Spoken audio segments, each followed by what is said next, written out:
എൻ്റെ ദൈവമേ, ഇതിൻ്റെ മുകളിലേക്ക് ഞാൻ എങ്ങനെ കയറും? ഒരു സർക്കസിലൂടിയിട്ട് മാത്രമേ ഈ ബോട്ടിൽ നിന്ന് ഈ മല പോലെ നീണ്ടു നിവർന്ന് നിൽക്കുന്ന കപ്പലിലേക്ക് കയറാൻ പറ്റും.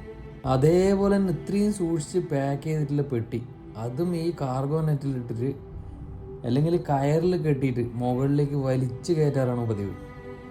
ഇതിന്നൊക്കെ പൊട്ടിക്കഴിഞ്ഞാലുണ്ടല്ലോ, നമ്മുടെ ബാഗ് ഒന്നെങ്കിൽ ഈ ബോട്ടിൻ്റെ ഡക്കിൽ കൊണ്ടിട്ട് പൊട്ടും, ഇല്ലെങ്കിൽ നേരെ കടലിലോട്ട് പോയി കഴിഞ്ഞാൽ പിന്നെ ഇത് കിട്ടാനുള്ള ചാൻസസ് വളരെ കുറവാണ്. ഒരു ലോങ് വെക്കേഷന് ശേഷം കയ്യിലെ തഴമ്പൊക്കെ പോയി. ഇനി ഈ പൈലറ്റ് ലാഡറിൻ്റെ കയറും പിടിച്ചിട്ട് മുകളിലിട്ട് കയറേണ്ട എൻ്റെ ദൈവമേ. നാടും കുടുംബവും വിട്ടു വരുന്ന ഒരു ടെൻഷൻ ഒരു ഭാഗത്ത്, പിന്നെ കപ്പലിൽ പുതിയ ആൾക്കാർ, പുതിയ പണി, പുതിയ സിറ്റുവേഷൻസ്, അതോർത്തുള്ള ടെൻഷൻ ഒരു ഭാഗത്ത്. വീട് വിട്ട് കഴിഞ്ഞാൽ കടലിലെ ഈ കപ്പലാണ് നമ്മളെ അടുത്ത വീട്. എന്താ ചെയ്യുക, മർച്ചൻ്റ് നേവിക്കാരുടെ ജീവിതം എങ്ങനെയാണ്? കപ്പൽ കരയിലാണെന്നുള്ളതെങ്കിൽ നമുക്ക് ഗാങ് വേ ഉപയോഗിച്ച് കയറുന്നതിൽ കുഴപ്പമൊന്നുമില്ല കേട്ടോ. പക്ഷേ കപ്പൽ ആങ്കറേജിലുള്ള സമയത്ത് നമ്മൾ ഈ ബോട്ടിലൂടി വന്നിട്ട് പൈലറ്റ് ലാഡറിലൂടിയിട്ടോ അല്ലെങ്കിൽ പകുതി പൈലറ്റ് ലാഡറിലൂടി കയറിയിട്ട് പകുതി ഗാങ് വേയിലൂടിയിട്ട് കയറുമ്പം നമുക്ക് ആക്സിഡൻ്റ് ആവാൻ വേണ്ടിയിട്ടുള്ള ചാൻസസ് വളരെ കൂടുതലാണ്.